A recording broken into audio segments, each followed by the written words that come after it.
Hi everyone! Welcome sa ating Stat Talk Podcast, NCS NSM Series for today's episode. Hatid sa atin ng Philippine Statistics Authority o PSA. I am Limulay Garcia mula sa Knowledge Management and Communications Division ng PSA. Please join me throughout this podcast session as we share and learn interesting thoughts and facts about statistics. This is a very special episode for our Stat Talk because this is in celebration of the 36th National Statistics Month is October 2025. Para po sa ating mga new followers, new audiences, ang theme ng ating 36th National Statistics Month ay Accelerating the SDG Pace of Progress, Mobilizing Data for All. Atin ang tinatawagan at aking ipinakikilala, unang-una, Mr. Ferdinand R. Aquino at syempre, Miss Maria Cristina S. Villar. Both of them po are mula sa Knowledge Management and Communications Division at both of them are Information Officers 3. Good morning po, Sir Ogie, and good morning, Ma'am Ting. Baka po may nais kayong batiin. Good morning, Lem. Good morning, Ma'am Ting. Gusto kong bumati sa taga-subaybay ng PSA Stat Talk program. So, magandang araw po sa inyo lahat. Ayan. Thank you, Sir Ogie. Yes, Ma'am Ting. Thank you, Lem. Magandang umaga sa iyo at gayon din kay Sir Ogie. At higit sa lahat sa ating mga tagapakinig, tagapanood ng ating Stat Talk. At syempre sa kabila man po ng ating napaka-busy schedule, mga preparations, maraming salamat po Sir Ogie at maraming salamat syempre Ma'am Ting sa pagpapaunlak sa atin ngayong araw na ito para sa episode na ito syempre. As we move along, simulan na po natin ang diskusyon at mahahalagang paksa na ating tatalakayin at pag-uusapan para nga po sa araw na ito, ang ating paksa ay ang 36th National Statistics Month o NSM. Atin na pong simulan ang talakayan. Para ito ang unang tanong sa ating mga audiences, mga bagong followers ng PSA. Ano nga po ba ang tinatawag natin o anong ibig sabihin ng National Statistics Month? Bakit po ba tayo nagkakaroon ng ganitong pagdiriwang at paano po ito nagsimula?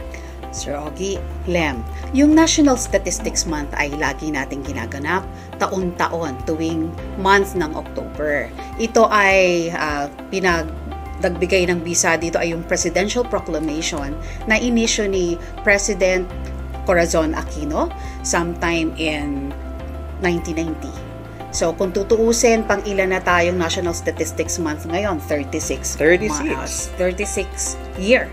Di ba, Sir Ogie? December 1990 ginawa yung proclamation or yung start po ng National Statistics Month. So 1990 pa lang, kung bubilangin natin hanggang 2025, talagang 36 years.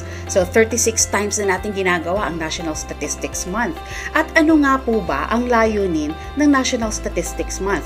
Unang-una, yung i-promote, i-enhance yung kaalaman ng mga tao sa kahalagahan ng statistics sa iba't ibang sektor ng ating lipunan. Ngayon, gusto rin nating i-elicit o kuhanin ang suporta ng publiko sa pagsusulong ng statistics, upgrading ng quality and standard ng statistics sa ating bansa. Sir Ogie. Gusto ko lang bigyan ng emphasis yung Statistics Month, no?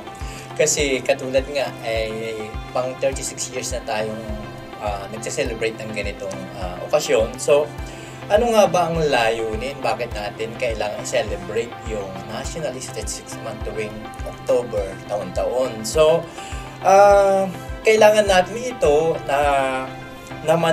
ito naman kasi ang mandato ng PSA o ng ating ahensya na ipabatid sa publiko yung kahalagahan ng datos sa ating pamumuhay at higit sa lahat sa ating ekonomiya. Kasi malaking indicator ito, malaking tulong yung mga resulta ng mga censuses and surveys na kinakandak ng PSA. Hindi lang sa PSA, kundi sa buong Philippine Statistical System.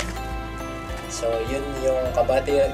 Tapos yung 36 years, mukhang mas maaga nagse-celebrate kesa nung ipanganak ka rin, di ba? Yes, sir. Mukha nga po. So, medyo matagal-tagal na rin tayong nagse-celebrate ng ganito. Maraming salamat Ma'am Ting at Sir Ogie. Imagine, mga ka-PSA, 36 years na tayong nagdiriwang ng ganitong napakahalagang event o pangyayari.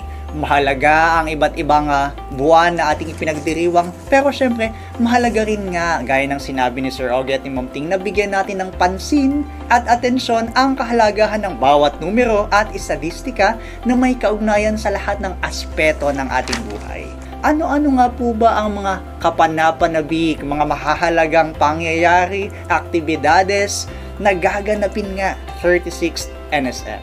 At ano po ang mga preparasyon? Siyempre, mahalagang pag-usapan natin paano natin ito pinaghandaan at binuo. Actually, Lem, since nationwide nga yung ating observance no National Statistics Month, different government agencies, kasama din ang academe, mayroong, at saka private sector na rin, may mga iba't ibang aktibidades or events na ginaganap tuwing NSM. No? Isa sa aktibidad na ito, na spearheaded ng PSA, yung NSM Awards and NSM Media Awards. Pero yung NSM Media Awards mamaya, i-elaborate yan ni Sir Ogie. Kasi eksperto si Sir Ogie pagdating sa Media expert. Awards. So, lahat ng questions pertaining to sa NSM Media Awards ay ma-address ni Sir Ogie. So, meron din, halimbawa sa eskwelahan or ang DepEd, nagdaraos din sila ng mga webinars sa iba't ibang topics na related sa statistics. So, maaaring ngayong taong ito, naka-anchor ang webinars patungkol dun sa ating theme, yung sa Accelerating SDG Pace Progress nga. So, yun ay ilan lamang sa mga aktibidades natin ngayong NSM. Sir Ogie? Kung itatanong mo yung preparation pagdating doon sa event na ito, as early as after ng October last year, meron na tayong mga preparation na ginagawa. Nagkakantak na tayo ng post-evaluation. Nagko-conceptualize na tayo ng mga iba't ibang pamamaraan o activities para naman sa susunod na taon yung pagsa-celebrate. So, one of the main activity ng NSM ay yung sinabi mong NSM Media Awards. Nagsimula yung Media Awards, yung pagbibigay ng parangal noong taong 2009. So kung bibilangin natin, for this year, pang 14th year na siya na magbibigay tayo ng parangal para sa mga kaibigan natin sa media, no? So nagsimula noong 2009, nung una, Print Media Awards lang ang binibigay, Print Statistical Media Awards. May mga prominente ng mga pinarangalan before nung kung mabanggit ko lang, no, kasi in the likes of Miss Malu Mangas ng Philippine Center for Investigative Journalism. So ilang beses na po siya nabigyan ng parangal. Sila Jay Taruk nabigyan din, coming from the GMA News TV. Sila Jasper Emmanuel Arcalas ng Business Mirror, yung sa print naman. And then, meron ding ABS-CBN, meron ding mga online media channel, sila Ted Cordero, kay Ordinaryo. So, marami nang nakikipag-participate dito ng mga media personality na kung tutuusin, di ba, masyado ng nasa mainstream na yung narating natin. So, mabanggit ko lang sa ating mga taga-subaybay na unang-una sa lahat, naniniwala tayo na mahalaga yung role na ginagampanan ng ating kaibigan sa larangan ng media, sa sektor ng media, no? Para mas lubos na may parating sa ating mga kababayan ang mga datos at estadistika mula sa ating mga ginagawang censuses and surveys. So, hindi lang yun, natutulungan tayong mas linawin para mas ipaunawa at magkaroon ng interes ang ating mga kababayan pagdating sa datos o statistics, no? So, napapanahon ang mga ganitong aktibidad sapagkat ang tema na nabanggit kanina mo, Lem, yung 36 NSM ay patungkol sa accelerating the SDG Pace and Progress, mobilizing data for all. Magbibigay tayo ng pagkilala at parangal sa ating mga kaibigan sa media para sa kanilang natatanging kontribusyon. Pagdating naman sa ito ay nahahati sa 5 kategorya. Best Statistical Reporting in Online Print Media. So, pag sinabi nating online, yun yung mga articles patungkol sa mga data releases, hindi lang sa PSA kundi sa buong PSS na naka-upload or naka-publish online, at saka yung mga media na wala naman kakayahan mag-upload kundi in print lang yung ginagawa nila. So, ano ba yung mga katangian na article na hinahanap natin? Ito yung sana mas maganda kung special feature ang dating or editorial ang dating na ginagamit or ginagawang reference yung statistical releases ng PSS. So, pag sinabi nating media, ang hinahanap natin hindi lang national or within Metro Manila, kundi sakop dito hanggang dun sa probinsya ng mga media na nagpapalaganap din ng statistics. So, dati, naka-confine lang tayo sa private media organization. Pero ngayon, nilawakan natin yung coverage. In-accommodate din natin yung mga government initiative na programa na naglalayo na ipalaganap yung statistics. So, one category po yan. Tapos another category, ito yung bago para sa ating mga media, kaibigan sa media, yung online media content. Ibig sabihin nito, ang hinahanap natin, yung mga educational campaign materials na nakakatulong. Halimbawa, magpuproduce sila ng content patungkol na ano ba yung CPI, paano ba yung GDP in the form of video na i-upload nila halimbawa sa YouTube, sa TikTok, or sa Facebook. Yun yung hinahanap natin provided na sila ay member ng BIBIA. So that's another category. And the next category, yung best media statistical infographic. Ito naman kadalasan nakikita natin naka-upload ito sa isang online website na kung saan tinatranslate yung datos magmula doon sa numero, ginagawang mas komprehensibo, mas madaling maintindihan at ma-appreciate ng karamihan kasi in graphic siya makikita. Infographic kumbaga. So, pangalawang taon na netong naghahanap tayo ng mga ganoong category. So, yung sunod na kategorya na na-retain is yung Best Statistical Segment in TV Broadcast Media. Again, mas maganda sana kung ang mga entry na mahanap natin ay yung documentary report. Yung discussion tungkol dun sa ekonomiya, patungkol sa social issues, na again ginagamit ulit na reference materials ay ang releases galing sa PSS. Okay? And for the fifth category, ito yung radio broadcast media na kailangan nating i-revive na meron pa rin tayong platform na sinusubaybayan kung saan pa pwedeng ipalabas yung mga releases natin. So, naghahanap po tayo ng programa na merong topic or merong segment patungkol din sa economic at saka social issues ng ating bansa. At gusto ko lang banggitin na malugod po ang PSA na malaman na maraming nakipag-participate or nag-submit ng kanilang entries ngayong taon. Isa pang mahalagang bahagi syempre ng 16th NCS at 36 NSM ay ang Statistical Information Management Exhibit o SIMEX. Nabanggit mo, Lemano, yung SIMEX. Ito ay nakapaloob sa National Convention on Statistics, kung saan ang very intention ng ating NCS, 16th NCS ngayong taong ito, unang-una alam natin na ito ay gathering ng mga researchers, ng members of the academe, members ng government agencies, ng private sector as well. So it is a venue for them to exchange ideas and experiences when it comes to statistical developments, tapos yung issues and concerns pertaining sa PSS or yung Philippine Statistical System. At gusto rin ito o ng NCS na i-elicit ang cooperation at participation ng different sectors ng society para i-push yung more responsive na statistical system.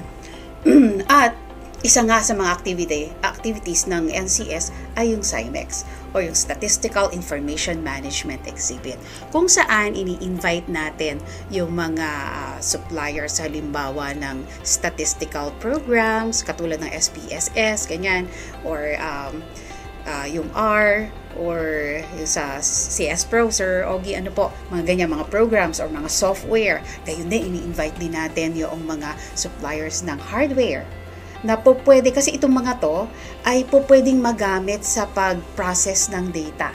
Halimbawa sa SPSS, kapag mayroong datos, po pwedeng gamitin itong programang ito. So, yun yung intention, very intention ng SIMEX natin for this year, at saka sa mga nakaraan pang mga SIMEX natin.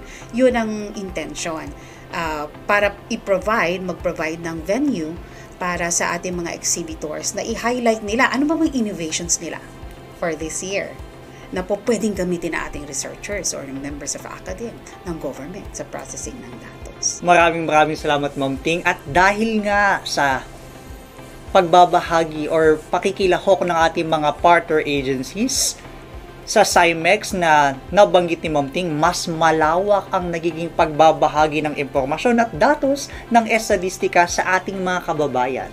Ayan. Mula naman po sa tema, ang ating nabanggit na tema, ang 36th NSM, ang Accelerating the SDG Pace of Progress, Mobilizing Data for All. Ano po ba ang koneksyon at kahalagahan ng tinatawag natin na Sustainable Development Goals o SDG sa estadistika? Malaking gampanin o malaking bahagi ang statistics o estadistika pagdating sa Sustainable Development Goals. Kasi evidence-based siya. Kailangan nating sukatin. Nasaan na ba tayong paglago or na-attain ba natin yung goal natin sa SDG? So, ginagamit ang statistics bilang indicator kung saan masusukat asan na ba yung progress natin doon sa sinasabi nating goal. So, dito ginagamit ang statistics. Ganyan din, malaking bahagi din o malaking role din ang statistics pagdating doon sa policy making, yung pagbuo ng mga programa at polisiya para sa government para mabigyan ng emphasis saan ba, ano bang sektor ang medyo naiiwan. So, kailangan maglikha ng mga batas patungkol sa kanila. Accountability, yung role ng bawat organization, kumbaga pagtutulong-tulungan ng ating lipunan para maiangat o mapalago yung nabanggit na 17 SDG dyan. And then nakikita rin sa statistics kasi nga evidence-based yung resource allocation, kumbaga na it ensures the efficient use of funding. So, para sa akin, napakalaki ng bahagi ng statistics pagdating doon sa SDG.